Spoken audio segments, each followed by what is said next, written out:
Hello, everyone, and welcome to another episode of The Push with Nick and KP. I am Nick, joined here by KP, and we are here for our Monday night recap, which took place on March 10th, 2025, at the infamous Madison Square Garden. We kick things off tonight on Raw with a Jey Uso introduction from the crowd up against Grayson Waller after their little back and forth last week backstage. Yeah, this was a good match, good contest. I felt like Jay looked good, and I feel like Grayson looked really good. I feel like him and Theory proved to be a pretty tough contest for Jay. Um, but of course, Jay did get the win, and then afterwards, continued the action with Austin Theory. Jay still having the upper hand with both of them, even though Grayson did look pretty strong within the match. And that went on just a bit until inevitably Gunther makes his way to the ring and takes out Jay. So yeah, that was the opening contest. A decent enough match, and continuing the back and forth between Jay and Gunther. I think I said it in weeks past. It does feel a bit repetitive. Feels like we're kind of doing the same thing each week. We're just kind of trading blows. But again, I think that's just kind of how it is with how long we have to build this match. So I'm still interested. I know more than you probably, KP. But I think they are going to have to do something a little different here soon to keep everyone's attention. I think they're just banking on the fact that Jay is so over, and he is. But you don't want to lose that momentum. So I think they need to start mixing it up a little more here in the next few weeks. We then go on to a Logan Paul promo. I had mentioned in weeks past that I felt like maybe he was losing some of his momentum, just in terms of his heat. And now that he's here more consistently, maybe he's not going to be the dominant heel that we once thought, or at least that I once thought he could potentially be. But that was not the case here. Granted, New York is always going to be a hot crowd, so maybe it was just a matter of a few weeks, having a crowd that didn't quite give him the reaction he was looking for. But that certainly didn't feel the case to be the case here. Logan Paul basically mentions that he's one of the goats and compares himself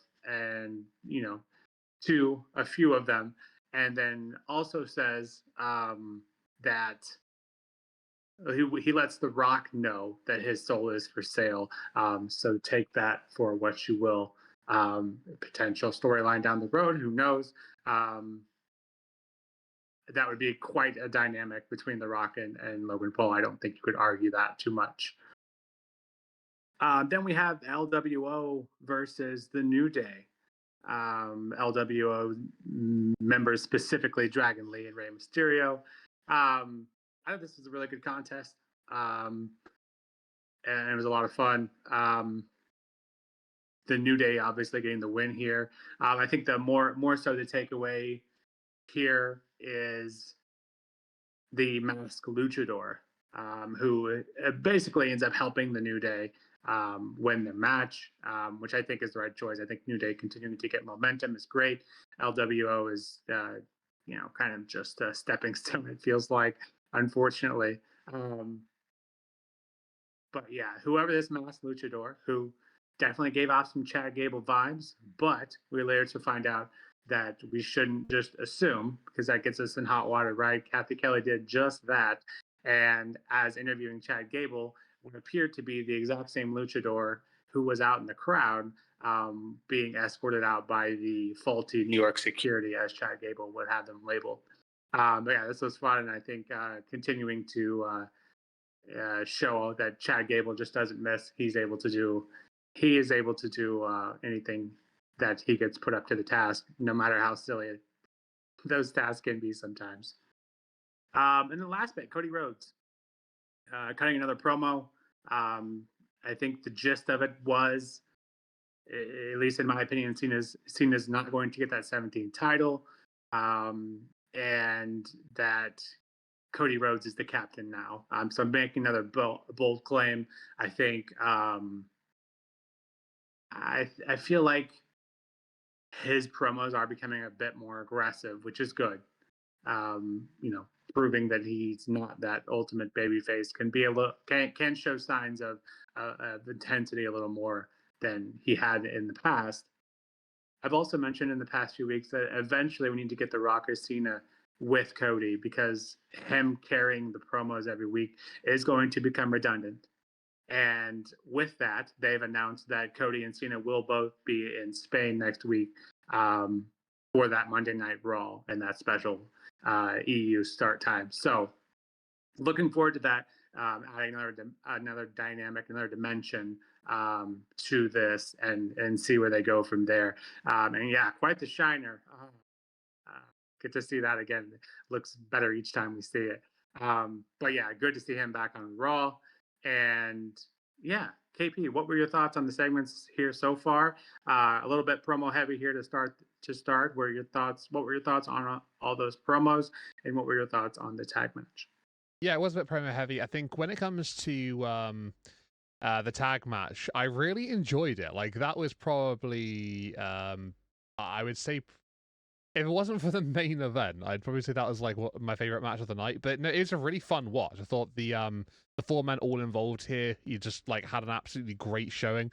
It was high energy, it was high paced, it was yeah, it was quite uh it was full of some nice spots throughout the matchup as well. We had some tables involved. We had animosity between the four men. It was really really good. I think with the promo segments between Cody Rhodes, obviously towards John Cena, I think I am getting a lot more invested in perhaps like Cody's side of things now, which, as you'll probably be aware, I'm not the biggest fan of Cody. But when it comes to this story, I'm hoping this sort of does open another chapter for Cody's character, because we've seen him like very easily dispatch of people in the past, and sort of like in terms of sort of like promo wise, like he just sort of does the same approach for every single promo he has. Like we saw a little bit more from Kevin Owens in that build there, but I'm hoping this one's going to really push the envelope for him and like test him to like a new height. And I feel like if anybody's going to be able to do that, it is probably John Cena. Obviously, we've never seen Cena in a in this sort of role before. This could be quite fascinating. The time before this, he's probably going back to the Doctor of Thugonomics sort of time, which is a long time ago. So, yeah, I think this could be very different from that. I am interested more so from Cody. So obviously, in the weeks that Cena's not here, he's going to have to do obviously some solo work. So again, he's going to have to build it himself. I was quite dubious as to how he was going to try and do that, and like whether I was really going to stay interested in the whole situation. But I felt like I was interested from the promo that Cody cut in the ring. He mentioned obviously Brussels and John Cena being there next week, and that they're both going to be there. So that's quite fascinating. Quite interested to see that face off, take place.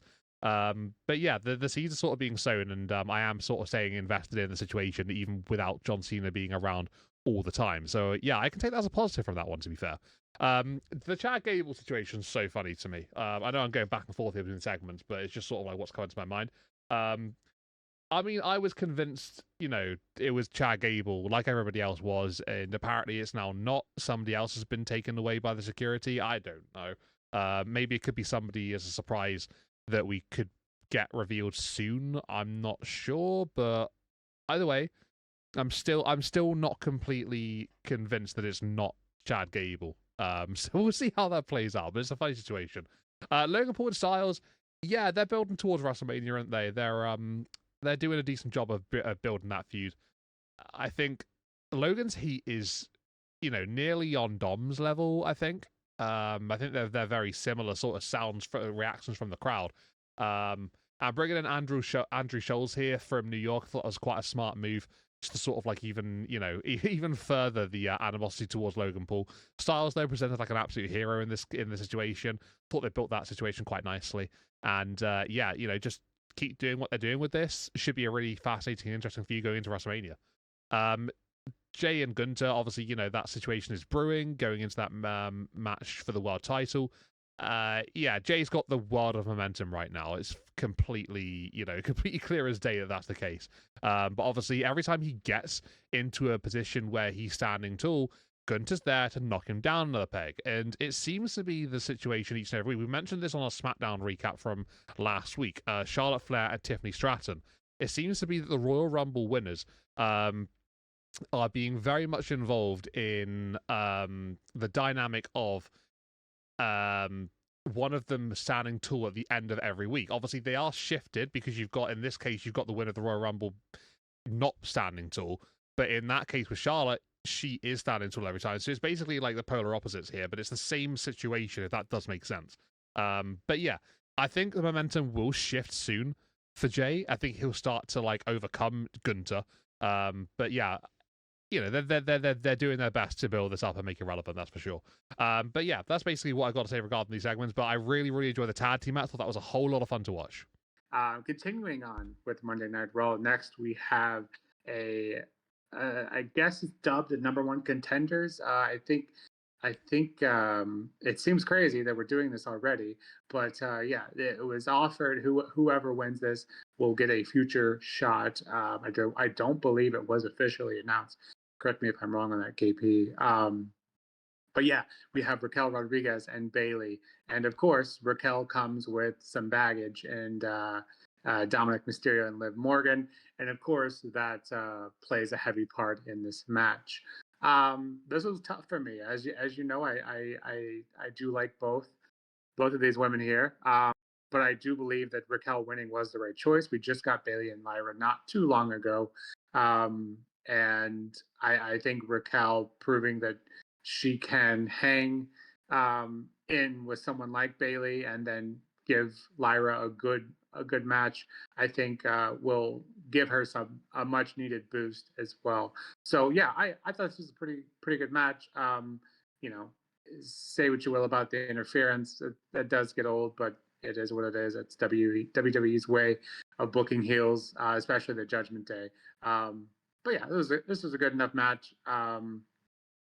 Hopefully, this can help Raquel down the right path to find what I feel like she's been missing as a heel. With that, we move on to what starts as a Michael Cole interviewing Io Sky. Io Sky does the babyface gimmick here, and she's excited to go to WrestleMania and all of that. But then we have Bianca Belair who comes out. That doesn't last too long before Rhea also comes out as well.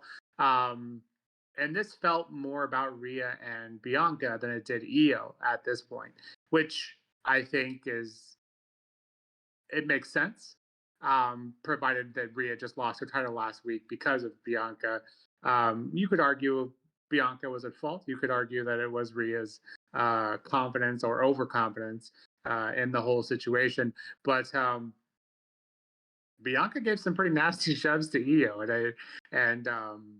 so I think two things come from this personally. I thought, well, above all else, I thought this was a really strong promo, and all three women, this made me look forward to this match more. I think the other two elements in the room being this is probably going to end up being a triple threat match. And I don't think anyone's going to complain. I personally, as much as I love Io Sky, I felt like Bianca and Rhea made more sense in terms of a Mania match. But if we're getting all three of them instead, obviously that only makes the pot that much sweeter. And the Bianca heel turn seems to be flirted with week in and week out. And this kind of felt like she's not being as friendly these days. I think that's safe to say. So I am all for these three women competing at WrestleMania, and we'll see what happens over the next few weeks. And then we go on to the main event. CM Punk, Seth Rollins, heavily advertised for this Madison Square Garden main event. See the rivalry, we see the vignettes throughout the night, and I'm not going to say too much because I don't want to take away any chance you have, KP, to give your thoughts on this one as well. But this was exactly what you would expect. With these two guys in the ring, of course, that's going to be a great match. If I had to nitpick one thing, and I realize I don't, but I'm going to. because I mentioned this at Elimination Chamber, and I'm sure you know where I'm going with this already, KP. But CM Punk is eating a lot of finishers and lately. And granted, I think it's just because it's a main event and that sort of thing. So it tends to take a little more, and that's fine. But man, they are making the finishers look a little weak in this particular rivalry. And I also get it, maybe, and you can weigh in on this too. Let me know if you think maybe I'm just being too dramatic here. But again, in their hatred and the rivalry has obviously been there for quite some time. So maybe that's just the extra added fuel that allows them to run off adrenaline, so to speak, and continuing to eat all these finishers. But with that being said, Rollins gets the win here, which I think is the right choice. Punk, did not need a win here, but that wasn't all. Of course, the way in which Seth won was he was dragged out by the returning OTC Roman Reigns. This was great, and not only that. We see Paul Heyman in the ring consulting CM Punk after his loss. Oh, this was incredible. This was a great main event. We've been getting a lot of good main events lately, and Raw especially has been on the right track for a while now. And I feel like each week they're not missing, I guess I should say. So with all of that, I know that's a lot of information, but KP, please share with us your thoughts on the Raquel and Bayley match and the promo between Io, Bianca, and Rhea. And let us know what your thoughts are on the main event. Do you feel like maybe too many finishers here, or do you think it makes sense with the rivalry and how much these two individuals hit each other? The middle fingers going back and forth was also a great part as well. And of course, the returning tribal chief, Roman Reigns. Yeah, lots of big things to discuss right here, right now. I'll try to avoid sort of like going over everything that you've mentioned so far and just go with my personal takes on this. But if I start with, Raquel Rodriguez and Bayley and go in order this time and not go all over the place, that probably makes more sense. Intercontinental Championship number one contenders match. I was quite surprised they were doing it so soon, like you said. I think it made sense for Raquel Rodriguez to win, that face-heel dynamic that WWE loves to obviously go by. I think, Dakota Kai and Lyra Valkyria both being faces, it's not very often they do that, but then to have, like, two, very close together, I think they'll probably just go back to the dynamic of the normality. We obviously had Ivy Nile against Lyra recently, but now we've also got Raquel versus Lyra, so she would win that match, and I think that's a pretty good win for her. Yeah, I don't mind that. I'm not against the result here. I don't expect Raquel to beat Lyra for the championship, but I do feel sorry for Bayley because things haven't been so smooth since coming over to Monday nights, have they, for us? So, yeah, I mean, I'm not too worried about Bayley. She'll bounce back at some point, but I think at the moment she's doing a decent job of putting over other names for the time being. Maybe waiting for Roxanne to finish at Roadblock tonight, and then going from there, perhaps. I don't know. Moving on then to Io, Rhea, and Bianca. I love this segment. What a segment it was. It was brilliant. I think that when it comes to Io Sky, she seems to be the odd one out in this, and that's weird because she's the champion. But you look at Rhea Ripley, you look at Bianca Belair, two powerful women, right? Two women that stand, head and shoulders above Io Sky. The photo there makes it look like actually Io's a bit taller, but that's just because she's at a different angle. But yeah, when they're stood next to each other, you can clear as day see that Rhea and Bianca do tower over Io. But in this situation here, they played it so well. They had obviously the animosity between Rhea and Bianca. Io wanting to sort of like, I don't know, play like peacekeeper, I guess you could say. And because they were shoving her away, I think Io just really got so frustrated that she demanded more respect. And I think as the champion, you want that respect from your competitors, from your challengers. At the end of the day, she's the champion. She's the main woman involved in this. Bianca and Rhea want what she's got. So they need to respect Io Sky as well. And I think this is a really good segment to basically say, you know what? You two, yeah, sure, you're big, you're powerful, you're strong, whatever. You're fierce competitors, but I'm also fierce. I'm the champion. Show me that damn respect. And if you're gonna be aggressive to each other in the ring, at least show me some of that as well. Show me some of that fire too. So I really love the way that they had Io stand on top of this one. Had Io slap both Rhea and Bianca. They both looked so incredibly shocked, and it put her on that pedestal of being the top woman involved here, as she should be. Yeah, big fan. Loved it. Then speaking of loving things, main event, cracking match, absolutely beautiful. The steel cage contest, I thought, really allowed these two men just to completely go at it. I really liked the spots of them opening the doors for the other and literally inviting them to leave the cage. Obviously, they were never going to, but it was a really cool thing. You wouldn't see that, would you? Normally, you'd open the cage, you try and escape, blah blah blah. This time, it was very much dynamic, completely different from the regular. And I liked that main event. I thought it was good. To pick up what you said about the CM Punk recent finisher, I thought both men did take almost equal amount of finishes in this one, but Punk seemingly took more. I don't know. We'll probably have to get the stats out there and the figures and the numbers, but it seemed to me like he did take maybe a couple more, but I'm not too sure. Either way, though, regardless, I feel like Seth Rollins, based on his physical condition, he can take maybe some more damage compared to Punk. But Punk has been basically just inhuman recently. He's just been kicking out of absolutely everything. They've been fueling him with finishes, like you said. And I think they're protecting him. I really, really do. So although the match was really, really good, it's they're doing a very clever thing, WWE. Ever since Punk's come back, he's had one regular one-on-one match, and that was against Seth Rollins on the Raw debut on Netflix. Since then, and before that as well, so either side of it, he's had stipulation matches, whether it's been Elimination Chamber, a steel cage, a special guest referee, a strap match, whatever. All of those situations, Hell in a Cell, they've allowed him to just get absolutely destroyed, but also destroy his opponent and not really prove his technical essence like as much as he really needs to. Because they're doing that, it allows him to look absolutely battered and bruised in the ring. His fragile body can sort of just sell that to the extremities that it can do, because that's exactly what literally his sort of main pro is at the moment of his age. And it makes him look better for doing that. It makes him look better as a product on the business side, because he's literally selling the effects of all the offense that he's been taking. But because he's been doing that, he doesn't have to do so much technical work, because he's just taking the big moves and he's kicking out. He's making some big moments.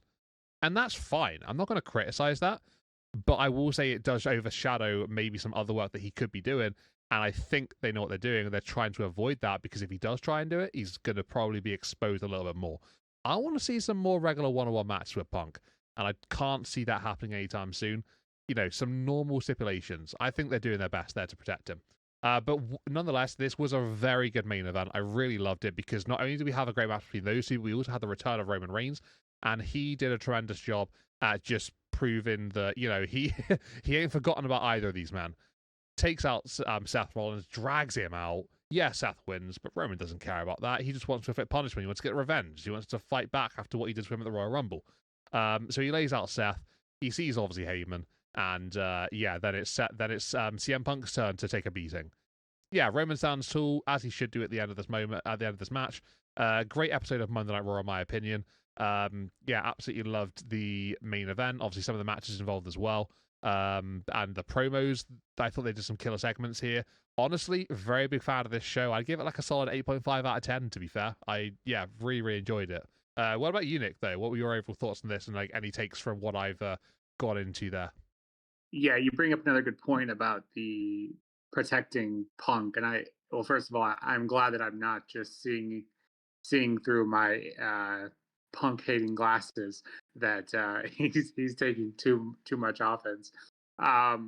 But yeah, and hey, guess what? Guess what? Their Mania match is looking like it's probably going to be a triple threat match. So continuing down the exact trend of and that's fine, I guess.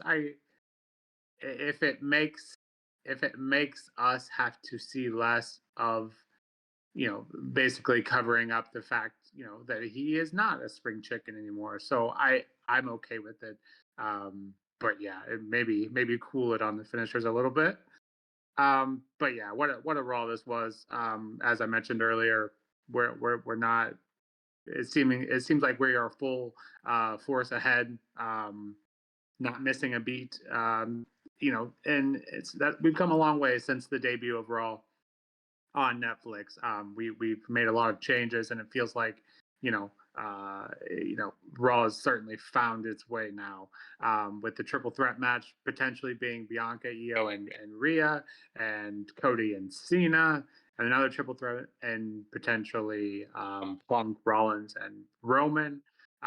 Yeah, and through all that, we have an IC title match next week, which the lovely Dominic Mysterio was able to get for Finn Balor against Braun Breaker. So somehow that goes under the radar because we get an absolute stacked Raw here on Madison Square Garden. But yeah, I think I would give this a slightly higher 9 out of 10. I could argue that it was a little promo heavy. Would be my one nitpick, and but that main event just kind of covers that for me a little bit. If the main event wasn't as good, I probably would have it a little lower. But yeah, another Raw recap, and we move on, and also at Madison Square Garden tomorrow we have NXT. So, which shaping up to be quite a big show with the LFG judges showing up, and quite a few things happening as well. So we will be back soon with that recap, and hopefully that goes as well as this Raw did. So with that, this has been another episode of The Push with Nick and KP, and we'll see you next time.